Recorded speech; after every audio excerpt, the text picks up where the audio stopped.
Hello again and welcome to another video. This video is 16 ways you may be making your director hate you.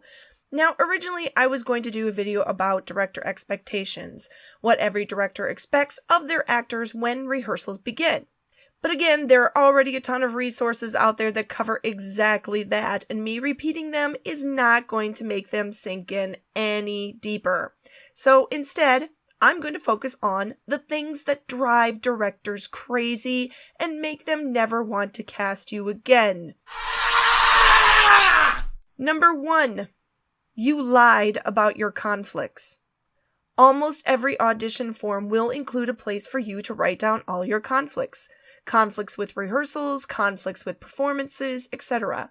Yes, sometimes this will affect whether or not you get cast or whether or not you get a big role, but as any director will tell you, it is extremely difficult to run rehearsals when people are missing. And if you commit to a show, you are telling that director you plan on making that show a priority.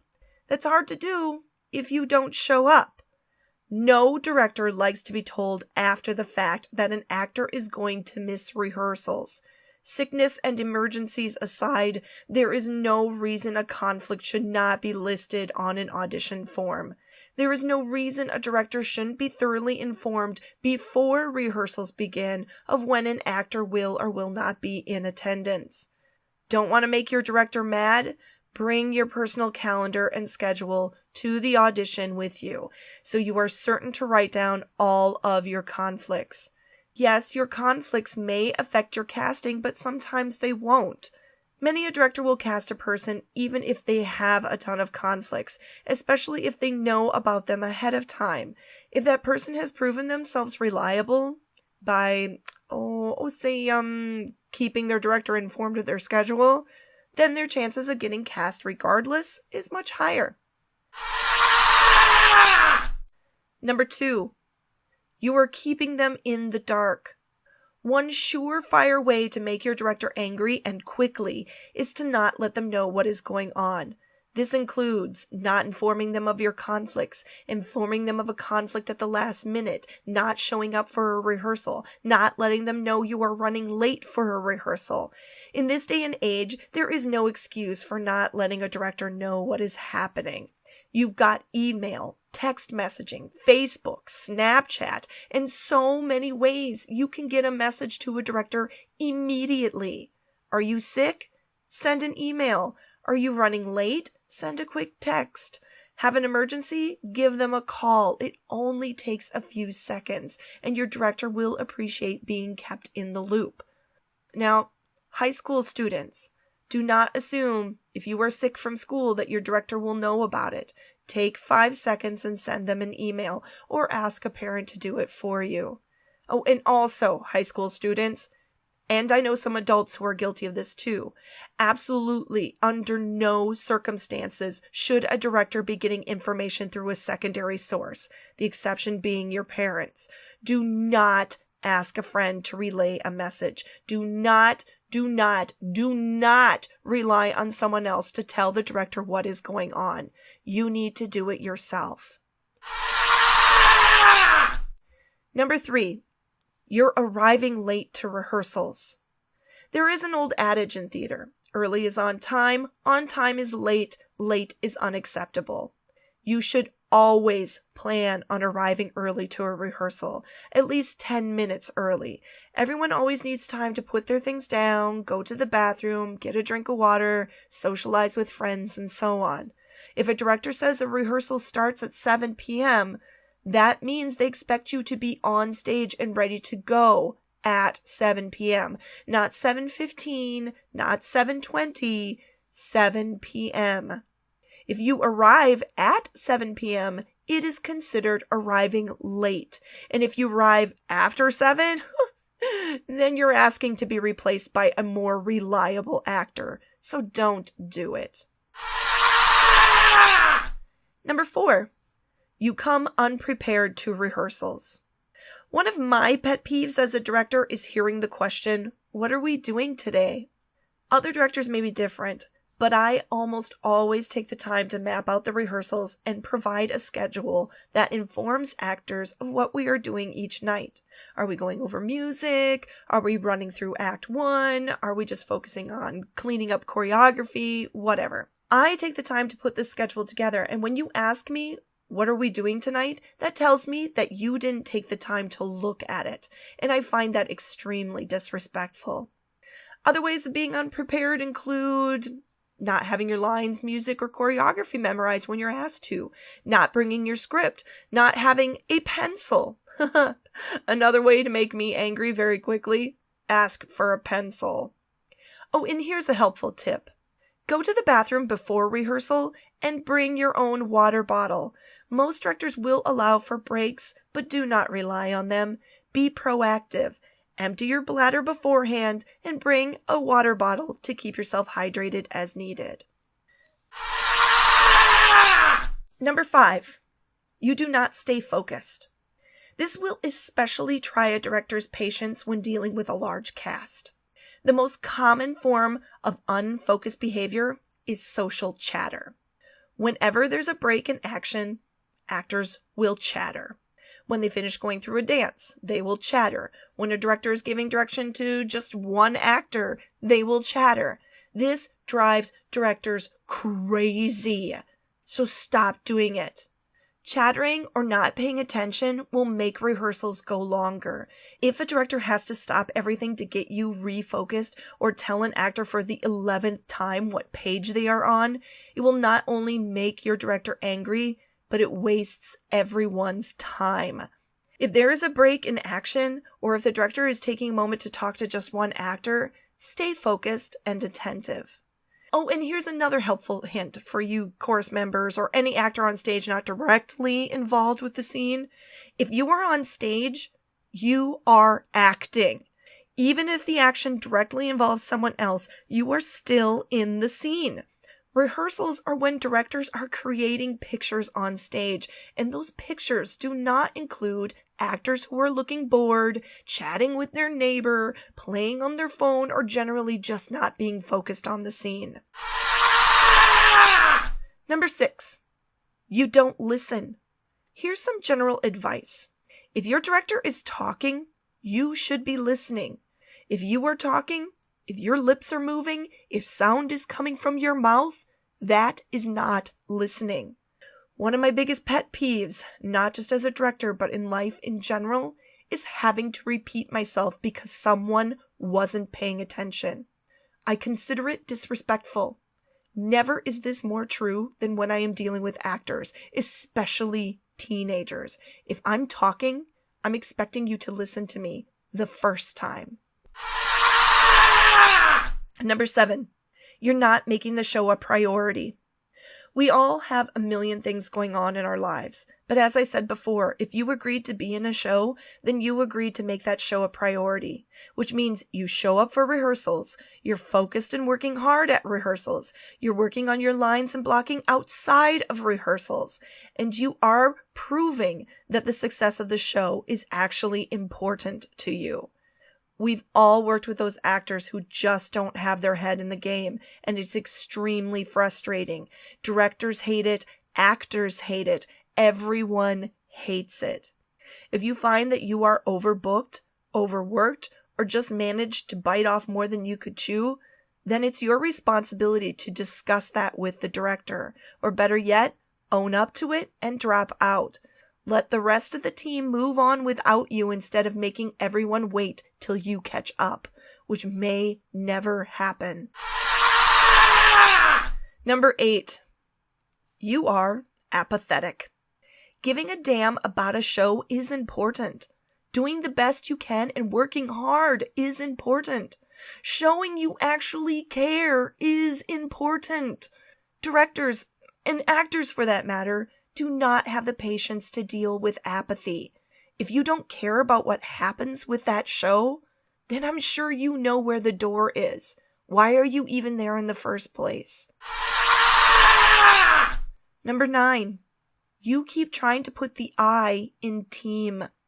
I've mentioned this in another video, but no one likes to work with prima donnas or drama queens. Theater is the ultimate in collaborative art. There are several people involved in the process, and no one is more important than anyone else. I'm going to repeat this over and over and over again until the day I die, but the world does not revolve around you. Putting on a show is a team effort, and you need to be part of that team. A prime example of this falling short that I have witnessed time and again is when one team member is struggling. One actor is having a hard time getting to rehearsals, maybe due to issues at home, or is struggling getting their lines memorized or remembering their blocking.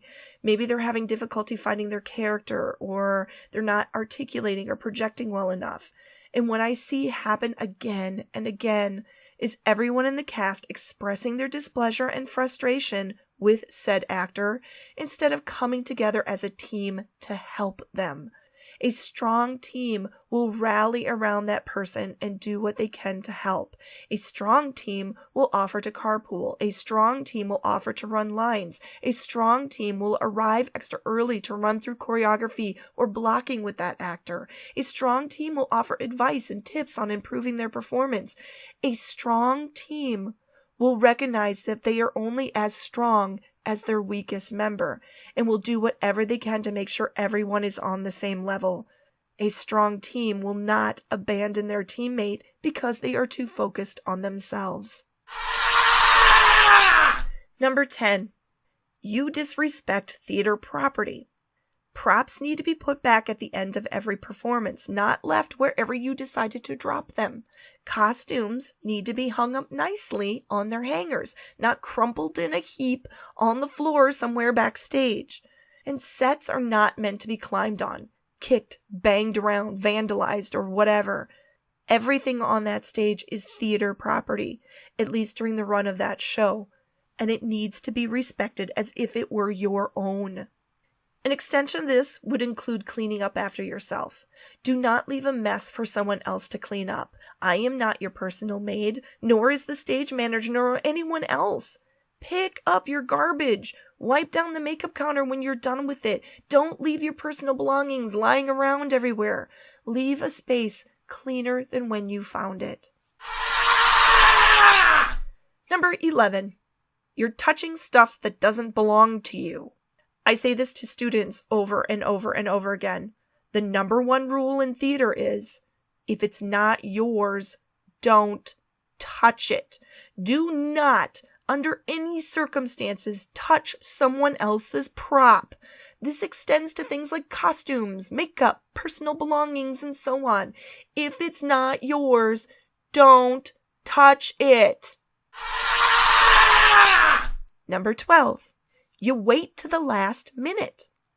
Yeah, procrastination is a horrible monster and we're all guilty of it. But when a director already has a million things they have to think about and coordinate, you telling them 10 minutes before rehearsal that you're sick or you had a conflict you forgot about is piling on to an already wobbling tower of tasks they have on their hands. And your irresponsibility just may be the thing that makes that tower collapse. It is hard enough to plan out a show because in theater, nothing ever goes as planned. Your irresponsibility is going to throw a massive monkey wrench into a machine that is already barely running. Some other examples of actors waiting to the last minute include not getting their lines memorized until tech week, or worse yet, the day of opening. Not giving 100% of your acting talent until tech week, or worse yet, the day of opening. And in the case of high school theater, not informing your parents of what is going on, like telling them about a rehearsal the day of. Remember, these issues do not just affect you, they affect everyone involved in that show. Keep on top of your proverbial poop. Number 13. You're on your phone. Do not have your phone on you when you're on stage. Leave it with your jacket or with your bag. Turn it to silent, or better yet, turn it off. You can check your messages before rehearsal or during breaks, but otherwise do not have it on your person. Do not even set it backstage. I've seen too many actors who have missed entrances or missed an important note from the director because they were playing on their phone backstage.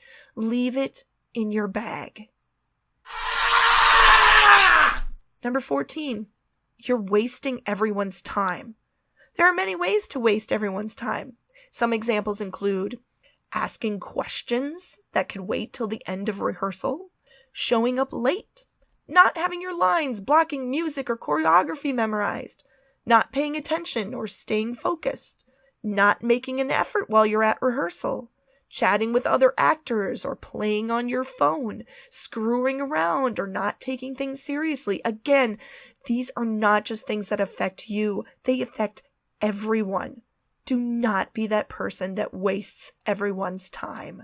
You'll not only anger your director, but all the other actors as well.